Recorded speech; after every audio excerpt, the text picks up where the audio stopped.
جانور کا سینگ ٹوٹا ہوا ہے، قربانی ہوگی یا نہیں؟ یاد رکھیے اس کی 3 صورتیں بنیں گی۔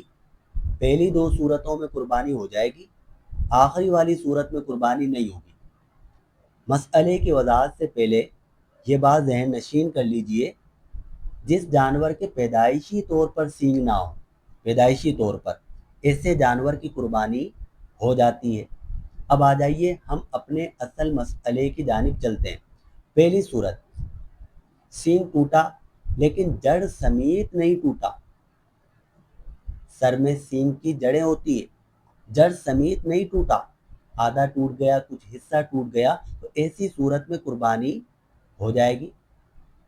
سینگ ٹوٹنے کی دوسری صورت، سینگ ٹوٹا ہے، جڑ سمیت ٹوٹا ہے، زخم ہوا تھا ٹوٹنے کی وجہ سے، اب وہ زخم ٹھیک ہو چکا ہے، تب بھی قربانی ہو جائے گی۔ تیسری صورت، سینگ ٹوٹا، جڑ سمیت ٹوٹا، ٹوٹنے کی وجہ سے زخم ہوا اور وہ زخم اب بھی برقرار ہے، تو اس صورت میں قربانی نہیں ہوگی۔ امید ہے کہ مسئلہ بالکل واضح طور پر سمجھ میں آ گیا ہوگا۔ سینگ ٹوٹنے سے قربانی صرف ایک ہی صورت میں نہیں ہوگی، جبکہ سینگ جڑ سمیت ٹوٹا، زخم ہوا جس کی وجہ سے، اور وہ زخم اب بھی برقرار ہے۔